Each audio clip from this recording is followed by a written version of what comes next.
മക്കളെ അവന മിസ് ആണ്. അപ്പൊ നമ്മളെ 6ാം ക്ലാസ്സിലെ മക്കളെ ബേസിക് സയൻസ് അഥവാ അടിസ്ഥാന ശാസ്ത്രത്തിലെ ഫസ്റ്റ് ചാപ്റ്റർ ആണ് ഫുഡ് ഫോർ ഹെൽത്ത് എന്നുള്ള ചാപ്റ്റർ അല്ലേ. ആ ചാപ്റ്റർ നിങ്ങൾക്ക് ഒത്തിരി ടഫായിട്ട് തോന്നാം, അല്ലെങ്കിൽ എന്താ കുറച്ച് കോൺസെപ്റ്റ് ഒക്കെ എന്താണ് വലുതാണ് അല്ലേ. അപ്പൊ നമുക്ക് സിമ്പിളായിട്ട് പഠിച്ചു പോകാൻ പറ്റും. നിങ്ങൾ ആദ്യം തന്നെ എന്ത് ചെയ്യുക, എജുപോർട്ടിന്റെ ഈ ചാനൽ ഒന്ന് സബ്സ്ക്രൈബ് ചെയ്ത് വെക്കുക. അപ്പൊ ഇമ്പോർട്ടൻറ്റ് ടോപ്പിക്സ് മിസ് എന്ത് ചെയ്യുക, വരുന്ന വീഡിയോസിലൊക്കെ പറയുന്നതായിരിക്കും കേട്ടോ. അപ്പോൾ മക്കൾക്ക് ഫസ്റ്റ് മിസ് പറയാനുള്ള കാര്യം, നമ്മൾ 6ാം ക്ലാസ്സിലേക്കാണ്, നമുക്ക് പുതിയ ടെക്സ്റ്റ് ആണ് ഒക്കെ മിസ്സിന് അറിയാം. അതുപോലെ തന്നെ കുറച്ച് ടെക്സ്റ്റ് ഒക്കെ കുറച്ച് വലിയ അല്ലേ, നിങ്ങൾ നോക്കുമ്പോൾ ഒത്തിരി പേജസ് അതിന് കാണാൻ പറ്റും അല്ലേ, കുറച്ച് വലിയ കണ്ടന്റ് തന്നെയാണ് വന്നിട്ടുള്ളത്. അപ്പോൾ നിങ്ങൾക്കിപ്പം പോയി നോക്കാൻ വേറൊരു റെഫറൻസ് ഇല്ല, ഇപ്പം മുന്നത്തെ ക്വസ്റ്റ്യൻ പേപ്പർ ഒന്നും നിങ്ങളുടെ കയ്യിലില്ലല്ലേ. പുതിയ ടെക്സ്റ്റ് ആയിട്ട് നമുക്ക് എന്തെങ്കിലും ഇപ്പോൾ ഡൗട്ട് വന്നാൽ എവിടെയെങ്കിലും നോക്കാൻ പറ്റുമോ, ഇല്ല. അപ്പോൾ അതിന് വേണ്ടിയിട്ട് നിങ്ങളെ ഹെൽപ്പ് ചെയ്യാൻ വേണ്ടി നമ്മൾ എജുപോർട്ടിൻ്റെ സൂപ്പർ ബാച്ച് സ്റ്റാർട്ട് ആയിട്ടുണ്ട്. അപ്പോൾ നിങ്ങൾ ആരും വൈകിട്ടില്ല കേട്ടോ. നിങ്ങൾക്ക് എന്ത് ചെയ്യാം, വേഗം തന്നെ ജോയിൻ ചെയ്യാം. ഈ ഒരു പ്രൈസിന് ഈ ഒരു ചെറിയ പ്രൈസ് നിങ്ങൾക്ക് എന്ത് ചെയ്യാൻ പറ്റും, ഒരു വർഷത്തെ ക്ലാസ്, അതായത് എക്സാം വരെയുള്ള ക്ലാസ് നിങ്ങൾക്ക് നമ്മളെ ആപ്പിൽ കിട്ടുന്നതായിരിക്കും. ഓക്കെ, അപ്പോൾ നമുക്ക് നേരെ ക്ലാസ്സിലേക്ക് കിടക്കാം. എന്ത് ചെയ്യാം, അതിന് റെഡി ആയിരിക്കും കേട്ടോ. നമ്മൾ ചാപ്റ്റർ ഫുഡ് ഫോർ ഹെൽത്ത് ആയല്ലേ. ഇതിൽ കുറേ ന്യൂട്രിയൻസിനെ പറ്റി നമ്മൾ എന്ത് ചെയ്യുന്നുണ്ട്, പഠിക്കുന്നുണ്ട് അല്ലേ. ഒത്തിരി ന്യൂട്രിയൻസ് നമ്മളെ പറ്റി പഠിക്കുന്നുണ്ട്. ആ ന്യൂട്രിയൻസ് നമ്മുടെ ബോഡിയിൽ എങ്ങനെയൊക്കെയാണ് കാണുന്നത്, അല്ലെങ്കിൽ എന്താണ് അതിൻ്റെ ഉപയോഗം, അതിൻ്റെ യൂസസ് ഒക്കെ നമ്മൾ എന്ത് ചെയ്യുന്നുണ്ട്, പഠിക്കുന്നുണ്ട്. ഓക്കെ, അതുപോലെ മിസ് ഒരു കാര്യം ചോദിക്കട്ടെ, എന്താണ് ഈ വിറ്റാമിൻസ് അല്ലെങ്കിൽ വൈറ്റമിൻ കുറിച്ച് നിങ്ങൾ കേട്ടിട്ടുണ്ട്, അല്ലെങ്കിൽ എന്താ മുന്നേത്തെ ക്ലാസ്സിലൊക്കെ മിസ് പറഞ്ഞു തന്നിട്ടുണ്ട്. ഓക്കെ, അപ്പോൾ ഈ വിറ്റാമിനുകൾ കുറഞ്ഞാൽ എന്താ പ്രശ്നം, ഇപ്പോൾ വിറ്റാമിൻ എൻ്റെ ബോഡിയിൽ ഇല്ലെങ്കിൽ എന്താ പ്രശ്നം, അതേ പ്രശ്നം ഉണ്ടല്ലേ, അതായത് ഡെഫിഷ്യൻസി ഡിസീസസ് വരാം അല്ലേ, അതായത് അപര്യാപ്തത രോഗങ്ങൾ നിങ്ങൾക്ക് വരാനുള്ള ചാൻസ് കൂടുതലാണ്. വിറ്റാമിനുകൾ ഒത്തിരി ഒന്നും വേണ്ട, എന്നാലും എന്ത് വേണം, അത്യാവശ്യമായിട്ടുള്ളതും ആവശ്യമായിട്ടുള്ളതും കുറഞ്ഞ അളവിൽ അല്ലേ, ആവശ്യത്തിന് അളവിൽ മാത്രമേ എന്ത് വേണ്ടുള്ളൂ, നമ്മളെ ബോഡിയിൽ വിറ്റാമിനുകൾ അല്ലെങ്കിൽ വൈറ്റമിനുകൾ അല്ലേ എന്ത് വേണ്ടുള്ളൂ, നമ്മളെ ബോഡിയിൽ വേണ്ടുള്ളൂ.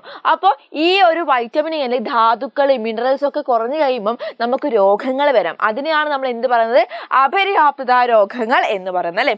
വിറ്റാമിനുകളും ധാതുക്കളും കുറഞ്ഞ അളവിൽ മാത്രമേ ശരീരത്തിന് ആവശ്യമുള്ളൂ, എങ്കിലും വേണ്ടത്ര അളവിൽ അവ ലഭ്യമായില്ലെങ്കിൽ അതുമായി ബന്ധപ്പെട്ട അപര്യാപ്തത രോഗങ്ങൾ ഉണ്ടാകുന്നു. Okay, vitamins and minerals are required by the body in small quantities only. However, if they are not available to the body in the required quantity, deficiency diseases are bound to manifest. അല്ല, എന്താണ് ആവശ്യത്തിന് അളവിൽ എന്തില്ല, vitamin അല്ലെങ്കിൽ ധാതുക്കൾ അല്ലെ വിറ്റാമിനുകൾ അല്ലെങ്കിൽ എന്താണ് നമ്മൾ മിനറൽസ് ഒന്നും നമ്മളെ ബോഡിയിൽ ഇല്ലെങ്കിൽ നമുക്ക് ഓരോ രോഗങ്ങൾ വരാൻ തുടങ്ങും. അതിനാണ് നമ്മൾ അപര്യാപ്തത രോഗങ്ങൾ അല്ലെങ്കിൽ ഡെഫിഷ്യൻസി ഡിസീസസ് എന്ന് പറയുന്നത്. ഇനി നമുക്ക് കുറച്ച് വൈറ്റമിൻസും അതുപോലെ തന്നെ അതിൻ്റെ ഡെഫിഷ്യൻസി ഡിസീസും നോക്കാം. ഇതിൽ നിങ്ങൾക്ക് മാച്ച് ദ ഫോളോയിങ് ആയിട്ടും ഫിൽ ഇൻ ദ ബ്ലാങ്ക്സ് ആയിട്ടൊക്കെ എന്തായിരിക്കും ക്വസ്റ്റ്യൻ വരുന്നതായിരിക്കും കേട്ടോ. അപ്പോൾ ഫസ്റ്റ് ആണ് വൈറ്റമിൻ എ അല്ലെങ്കിൽ വിറ്റാമിൻ എ എന്ത് വരും, നിശാന്തത അല്ലേ, നിശാന്തത. ദെൻ സെക്കൻഡ് എന്താ, വിറ്റാമിൻ ബി അല്ലേ, വിറ്റാമിൻ ബി എന്താ കുറഞ്ഞു കഴിഞ്ഞാൽ നമുക്ക് ഏത് രോഗം വരും, ഗ്ലോസിറ്റീസ് അല്ലേ. യെസ്, ഗ്ലോസിറ്റീസ്, അതായത് നമ്മളെ നാവിങ്ങനെ വീങ്ങി വരിക, നാവിൻ്റെ തൊലിയൊക്കെ എന്താണ് ഇങ്ങനെ പുറത്തോട്ടേക്ക് പോവുക, ഇതാണ് ഗ്ലോസിറ്റീസ് എന്ന് പറഞ്ഞ രോഗം കേട്ടോ. പിന്നെയോ ഒരു രോഗം കൂടി ഉണ്ട്, വായ്പുണ്ണ്. നമുക്ക് യൂഷ്വലി കുറേ ആൾക്കാർക്ക് വരുന്നതാണ് അല്ലേ വായിൽ പുണ്ണ്. പിന്നെയോ വിറ്റാമിൻ സി അല്ലേ, വിറ്റാമിൻ സി നമുക്ക് എന്തൊക്കെ വരിക, വിറ്റാമിൻ സി എന്ന് പറഞ്ഞാൽ വിറ്റാമിൻ സി കുറഞ്ഞുകൊണ്ട് നമുക്ക് ഏതൊക്കെ രോഗങ്ങളാണ് വരിക, യെസ് മോണയിൽ നിന്ന് രക്തസ്രാവം അല്ലേ, മോണയിൽ നിന്ന് ഇങ്ങനെ ബ്ലഡ് വന്നുകൊണ്ടേയിരിക്കും, അതിനെയാണ് നമ്മൾ സ്കേവി എന്ന് പറയുന്നത് കേട്ടോ, സ്കേവി.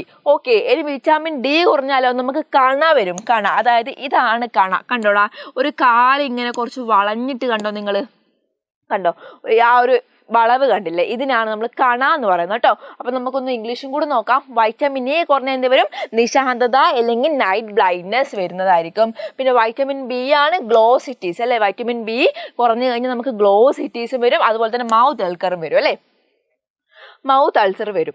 അത് കഴിഞ്ഞാൽ വൈറ്റമിൻ സി അല്ലേ, വൈറ്റമിൻ സി കുറഞ്ഞാൽ നമുക്ക് എന്ത് വരും, ബ്ലീഡിങ് ഗം അല്ലെങ്കിൽ സ്കേവി എന്ന് പറയാം അല്ലേ, നമ്മൾ മോണയിൽ നിന്ന് രക്തസ്രാവം അല്ലെങ്കിൽ എന്താ മോണയിൽ നിന്ന് ബ്ലഡ് ഇങ്ങനെ പോയിക്കൊണ്ടിരിക്കും. പിന്നെ എന്താ വൈറ്റമിൻ ഡി അല്ലേ, വൈറ്റമിൻ ഡി കുറഞ്ഞാൽ നമുക്ക് എന്ത് വരും, റിക്കറ്റ്സ് വരും, കണ്ടോ ഇതാണ് റിക്കറ്റ്സ്. ഓക്കെ, അപ്പോൾ നിങ്ങൾക്കിത് മനസ്സിലായെന്ന് മിസ് വിചാരിക്കുന്നു. അപ്പോൾ എന്ത് ചെയ്യുക, ഇത് വളരെ ഇമ്പോർട്ടൻ്റ് ആയിട്ടുള്ള ടോപ്പിക്കാണ്. ഓക്കെ, വൈറ്റമിൻസിൻ്റെ പേര് അതുപോലെ തന്നെ ഡെഫിഷ്യൻസി ഡിസീസ് ഏതാണെന്ന് നന്നായിട്ട് എൻ്റെ മക്കൾ പഠിച്ചു വെക്കുക. ഓക്കെ, അപ്പോൾ ക്ലാസ് എങ്ങനെ ഉണ്ടായിരുന്നു, മിസ്സിൻ്റെ മക്കൾക്ക് മനസ്സിലായോ? എന്ത് ചെയ്യുക, മനസ്സിലായിട്ടുണ്ടെങ്കിൽ ജസ്റ്റ് ഒരു ഹേർട്ട് ഷേപ്പ് മിസ് ഇട്ട് തരും കേട്ടോ. ഓക്കെ, അപ്പോൾ അടുത്ത വഴിയായിട്ട് മിസ് വരുന്നതായിരിക്കും. അതുവരെ വെയിറ്റ് ചെയ്തിരിക്കും കേട്ടോ.